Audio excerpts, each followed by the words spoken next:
My name's Carrie, and if you're expecting a fairy tale, you might want to look elsewhere. My life's been anything but, starting from when I was just 3. That's when my mom decided she'd had enough of us, or maybe it was just Dad and me she'd had enough of. She took off with some guy she met at a bar, or so the story goes. Never much cared to get into the specifics, the outcome was the same either way. She was gone, leaving me and Dad to fend for ourselves. School was a trip. Kids can be real jerks, especially when they sniff out something they think they can use against you. "Hey, Carrie, gonna run off like your mom?" That was a popular one for a while. Or, "Guess it runs in the family, huh?" Whenever I'd mess up or get in trouble. Kids, right? "Don't let them get to you," Dad would say. "They don't know Jack." He had a way of making it seem like it was us against the world, which, I guess, it kinda was. My dad, Jack, he was a rock. Started out slinging hammers on construction sites, then clawed his way up to running his own gig. The man busted his back so I wouldn't want for anything. And I didn't, not really. He made damn sure of it. But there was always this hole, you know? No matter how many new shoes or gadgets he threw my way. Graduation was a blur of caps and gowns, and before I knew it, I was stepping onto a college campus. Fresh start, new faces. Nobody knew about my mom and her leaving. It was liberating. For the first time, I wasn't Carrie, the girl with the runaway mom. Just Carrie. College was like stepping into another world. Nobody gave two hoots about my past. My mom's story? Might as well have been ancient history. It was all about the here and now. Classes, parties, late-night cram sessions. I started to feel like I could leave that old version of myself behind. My self-esteem? Shot through the roof. I was making friends, acing classes, and for once, I didn't feel like I was playing catch-up with everyone else. One evening, I found myself at this dive bar with a bunch of classmates. The place was buzzing, the kind of hum that told you stories were being made. I was wedged into a booth with Sarah and Mike, nursing a beer and pretending I understood their debate about some philosophical crap. "So, Carrie," Mike slurred, turning his bleary eyes on me. "What's your story? You always dodge the question." Sarah elbowed him. "Lay off, man. Not everyone's an open book." I shrugged, the old anxiety nibbling at the edges of my newfound confidence. "Not much to tell. Grew up here, Dad's in construction. Came to college to get away from the same old, same old. Life in college was a smooth ride, all things considered. Classes, friends, a couple of forgettable dates here and there. But nothing serious, you know? I was busy carving out a little slice of life for myself, away from the shadows of my past. And then, bam, Lucas happened. It was a typical Friday night. Sarah had dragged me to this house party, promising it'd be a blast.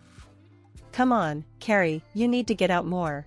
Live a little," she'd said, practically pulling me out the door. The place was packed, music blasting, people everywhere. I was nursing my drink, feeling kind of out of my element, when Lucas bumped into me. Literally. Spilled his drink down my front. "Shit, I'm so sorry," he blurted, eyes wide, a look of genuine horror on his face. "Great, just what I needed," I muttered, dabbing at my shirt with some napkins he'd handed me. "Let me make it up to you. Another drink? On me, obviously," he offered, still looking mortified but hopeful. I eyed him, taking in his messy hair and the earnest look in his eyes. "Sure, why not? Can't get worse, right?" That drink turned into 3, and before I knew it, we were holed up in a corner, talking like we'd known each other for years. Lucas was easy to talk to. He had this way of making you feel like you were the only person in the room. "So, Carrie, what's your deal? You always hang out at parties, looking like you'd rather be anywhere else?"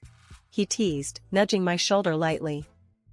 I rolled my eyes, a smile tugging at my lips, despite myself. "Nah, just not my scene, I guess. I'm more of a quiet nights and good books kind of girl."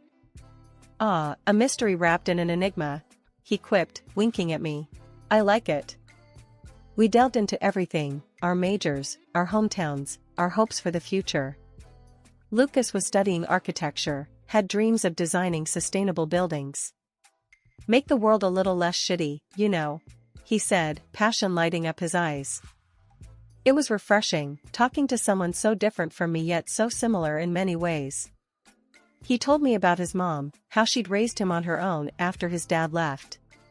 She's a fighter, my mom. Taught me everything I know about not giving up. I found myself opening up about my dad, how he'd been both parents rolled into one. He's my hero, honestly. Worked his ass off to give me a good life. Lucas nodded, understanding flickering in his gaze. Sounds like we both got lucky with the parent lottery, huh? Yeah, I guess we did. I agreed, feeling a warmth in my chest that had nothing to do with the alcohol. As the night wound down, Lucas leaned in, his voice lowering. I don't know about you, but I'm really glad I spilled my drink on you. I laughed, the sound bubbling up from somewhere deep inside. Me too, Lucas. Me too. He walked me home that night, the streets quiet and the air crisp around us. When we reached my door, he hesitated, shuffling his feet. So, can I see you again? Maybe without the party and the spilled drinks? I bit my lip, considering. A part of me was screaming to say yes, to dive headfirst into whatever this was. Another part was cautious, wary of getting too close. But looking into Lucas's hopeful eyes, I found myself nodding. Yeah, I'd like that. Fast forward through countless dates, late-night phone calls, and studying sessions together, we were inseparable. College life was good, but having Lucas in it made it great. Before I knew it, graduation rolled around. Walking across that stage, diploma in hand, I spotted Lucas in the crowd, cheering louder than anyone else. Felt like my heart was gonna burst right out of my chest. Life after college was a blur of new beginnings. Landed a job as an accountant, and Lucas kicked off his career in architecture. We were doing it, making our way in the big, wide world. And we were doing it together.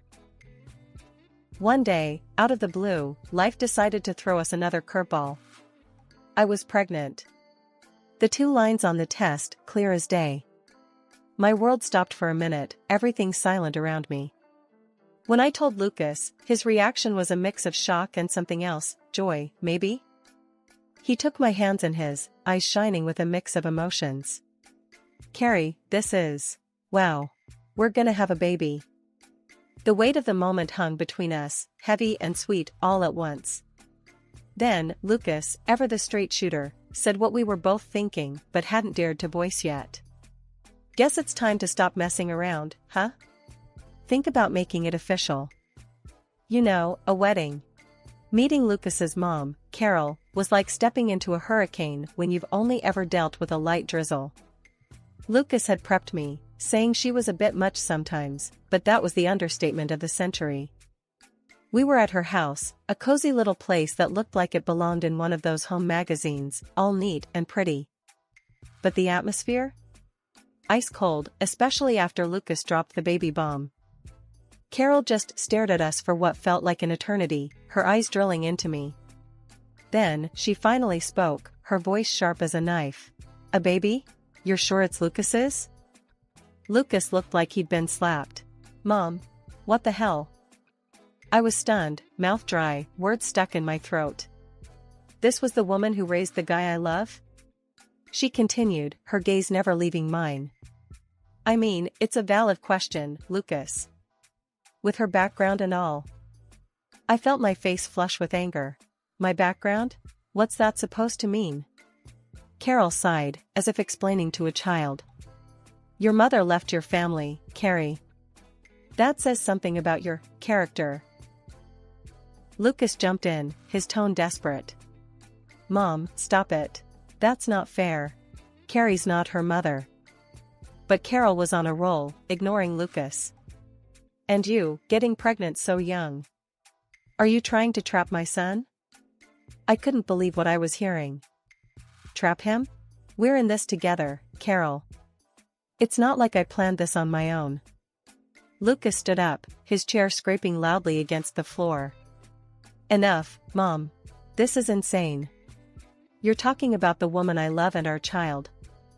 Carol's face softened for a fraction of a second before she went back on the offensive. I'm just looking out for you, Lucas. You have to think about these things before you ruin your life. I was fuming, but Lucas squeezed my hand under the table, a silent plea to stay calm. We've thought about it, Mom. We're getting married. And we'd like your blessing, but we don't need it. Carol scoffed, shaking her head. Marriage. Your kids playing at being adults. Fine, do what you want. But don't expect me to be happy about it. Our wedding was nothing fancy, just a modest gathering with the people who mattered most. My dad was beaming the whole time, practically glowing with pride. But Carol, my new mother-in-law, might as well have been sucking on lemons all evening. Her face was set in a permanent scowl, like she'd walked into the wrong party and couldn't find the exit. At first, after the wedding, I tried to get on Carol's good side, thinking maybe she just needed time to warm up to me. Lucas and I would go over to her place together, but each visit felt like walking into a lion's den. She had this way of talking, dropping little sarcastic comments and laughing them off, but they always landed like punches. Stuff about the baby, like, sure hope the kid gets Lucas's brains, we don't need another runaway in the family. I bit my tongue so much during those visits, it's a wonder I could still talk. But the worst part wasn't the snide remarks, it was how Lucas started acting. He and Carol were thick as thieves, always on the phone or hanging out. And bit by bit, he began to change. It was like he'd absorbed her suspicion and doubt, started looking at me like I was some stranger. One night, he came at me with this gem. Are you sure the baby's mine? You know, given your family history. I stared at him, my jaw on the floor. Are you kidding me right now? You sound just like your mom. He shrugged, a pathetic attempt at looking innocent. It's a valid question, isn't it? I was livid. No, Lucas, it's not. You know me. You know us. How can you even say that? The distance between us grew with each day, each visit to Carol's, each whispered conversation he thought I didn't hear. I stopped going over to her house, couldn't stand the toxicity. Lucas didn't seem to mind, just carried on with their little two-person fan club. One evening, after another solo visit to Carol's, Lucas came home looking troubled. Before he could launch into another one of his interrogations, I cut him off. Lucas, this has to stop. I'm tired of defending myself against accusations and insinuations, especially from you. He looked at me, really looked at me, for the first time in what felt like forever. Carrie, I don't know what's gotten into me. It's just, my mom, she gets in my head. I shook my head, disappointment weighing heavy on my heart. Your mom isn't here, Lucas. It's just you and me. And if we're going to make this work, really work, you need to decide where your loyalties lie. For a brief, shining moment, it felt like I was living in a different world. Carol, my ever-critical mother-in-law, decided to jet off on some extended vacation, leaving us to our own devices for a whole 2 months. You wouldn't believe the change in Lucas. It was like the guy I fell for came back from the dead. We laughed more, talked more, and those nagging doubts and fights just melted away. Being pregnant felt a bit easier without Carol's constant commentary in the background. For a while there, I actually thought we'd turned a corner. Then Carol came back. It was like a switch flipped in Lucas again. The tension, the suspicion, it all came creeping back, like mold in a forgotten corner. She must have been filling his head with all sorts of nonsense the second she got back. I held on to hope, though. Hope that once our daughter was born, things would change. That seeing his child, our child, would snap Lucas out of whatever spell his mom had cast over him. Boy, was I wrong. From the moment our daughter, Lily, entered the world, Carol was on us like a hawk. She'd swoop into our home uninvited, under the guise of helping. But her help was more like a barrage of criticism. You're holding her all wrong, she'd snap, watching me like I was about to drop Lily on her head. Her bath is too cold. Are you trying to freeze her? She'd accuse, sticking a finger in the bathwater like some kind of twisted Goldilocks. And the feeding? According to Carol, I might as well have been trying to poison Lily with the way I was going about it. Nothing I did was right. I couldn't even change a diaper without Carol lamenting how I was setting Lily up for a lifetime of discomfort. Her favorite jab? It's clear your mother never taught you anything. Look at this place. It's a mess.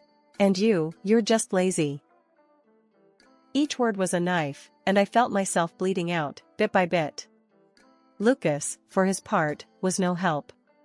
He'd parrot his mother's concerns, adding his own layer of doubt to the mix. One particularly rough day, Carol was on her usual tirade about the state of the house, her voice a grating symphony of dissatisfaction. This is no environment for a child. It's filthy. And you're just sitting around. What kind of mother are you? I was at my breaking point. I'm doing my best, Carol. Maybe if you actually offered help instead of just criticism, things would be different. Her laugh was sharp, dismissive. Help? Dear, you need more than help. You need a miracle to learn how to take proper care of a child. Lucas walked in just as the words left her mouth, his expression a mix of confusion and concern. What's going on here? Your wife, Carol said, turning her poison-tipped words toward him, is clueless. It's a wonder Lily is thriving at all. I looked to Lucas, hoping for some sign of support. But all I saw was hesitation, a man torn between his mother and his wife. The night was rough. Lily's tummy was acting up, keeping us both awake till the early hours. Deciding we both needed the rest, I took the day off to lie down with her, hoping she'd feel better soon. But then Carol burst in like a tornado, her voice booming through the house about how dirty it was and that there was nothing to eat. This place is a mess. And what about dinner? Lucas can't be expected to cook for himself. I was too tired and frazzled to deal with her. Lucas said he'd handle dinner tonight. It's fine, I mumbled, trying to keep my voice down so Lily wouldn't wake up. Carol wasn't having it. She raised her voice even louder. He should not have to. It's your job to take care of him. Get up and start cooking. Ignoring her, I went back to the bedroom, hoping she'd get the hint and leave. But no, Carol followed, ranting right into the bedroom about how I was failing as a wife and mother. Fearful her yelling would disturb Lily, I got up, gently took Carol by the arm, and led her towards the door. Please, just stop. You're going to wake her, I pleaded quietly. That's when she started screaming. Are you kicking me out? How dare you lay your hands on me? Lucas came home right at that moment. Seeing me with my hand on his mother, he lost it. What the hell do you think you're doing to my mom? He bellowed. Before I could explain, he shoved me. I lost my balance, my head cracking against the edge of the bedside table. Everything went black. Waking up to cold water being splashed on my face was a shock. Carol and Lucas were both standing over me, looking more angry than concerned. Lily's cries filled the air, adding to the chaos. Lucas was livid. Until you prove that's my daughter, I'm not touching her. Deal with her crying. He practically threw me towards the bedroom. The room spun around me as I tried to stand, my head pounding in pain. I'd never felt so alone. My dad, the gentlest man I knew, had never so much as raised his voice at me. And here was the man I loved, the father of my child, pushing me away like I was nothing. I picked up Lily, holding her close, her cries slowly turning into whimpers. As I rocked her, the reality of what just happened hit me hard. Lucas and his mother had crossed a line I never imagined they would. The next morning, Lucas left for work as if nothing had happened, and I quickly packed my suitcase and called a taxi. The moment I stepped into Dad's house, with Lily cradled against my chest, the weight of the world seemed to crash down on me. Dad, I didn't know where else to go. I whispered, my voice breaking, feeling the tears I'd held back start to edge their way forward. He didn't say much, just took us in and held me tight, Lily squished between us. You're safe here, he murmured, his voice a steady rock in the chaos. Tell me everything. Explaining it all to Dad was like reliving a nightmare I couldn't wake up from. His face grew darker with each word, his anger palpable. We're going to the police, he decided, his tone leaving no room for argument. And then, we're putting an end to this. The police station was intimidating, cold, and impersonal. The officer behind the desk looked up as we approached. Can I help you? I took a deep breath, Dad's hand on my shoulder grounding me. I need to report domestic violence. The officer's demeanor changed immediately, his voice softer. Of course, ma'am. Please, come with me. We'll talk somewhere private. Sitting in that small room, with Dad by my side, I poured everything out to the officer, who listened intently, nodding encouragingly. It's important we know everything, he assured me after I stumbled over the details, ashamed and scared. When Dad's journalist friend got in touch about the TV segment, I was hesitant. It's a chance to tell your story, on your terms, Dad encouraged. You could change things for others. Sitting under the harsh studio lights, facing the host, my stomach was a knot of nerves. Many are calling you a symbol of courage, the host began. What made you decide to speak out? I found strength I didn't know I had. I realized silence was another form of fear, I said, my voice steady. I needed to fight back, not just for me, but for Lily. No one should have to go through this. The segment aired, and suddenly, my story was out there, sparking conversations, drawing support from corners I never expected. Lucas's facade crumbled under the weight of public scrutiny, his actions condemned. The court proceedings were a whirlwind.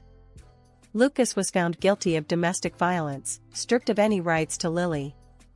And in a twist I hadn't seen coming, they ran a DNA test. Turned out, Lily was his, no doubt about it. His baseless accusations, all for nothing. Carol didn't get off scot-free either. The judge hit her with a fine for emotional abuse. It wasn't much, but it was something, a recognition of the hell she'd put me through. After the divorce, I kept my distance from Lucas and his mom, Carol. The last thing I wanted was to hear more excuses or face their denial. But Dad, ever the protector, saw an opportunity for closure, not just for us, but publicly. He arranged for us to confront Lucas and Carol in the same TV show, after which my life changed. Sitting backstage, I felt a storm of emotions. Anger, betrayal, but underneath it all, a flicker of hope for some semblance of justice. Dad squeezed my hand, his silent way of saying, "We've got this." The host was known for not pulling punches, and as we took our seats, I could see Lucas and Carol were uneasy. The audience's murmurs grew quiet as the show began.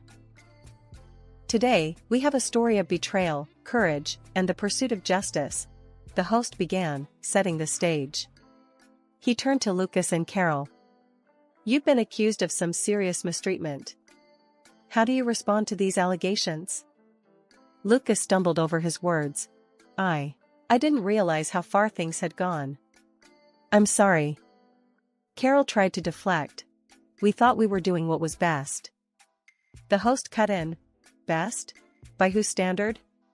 You pushed her to the brink. The audience's reactions ranged from disbelief to anger, their hums and murmurs filling the studio. Then, it was my turn to speak.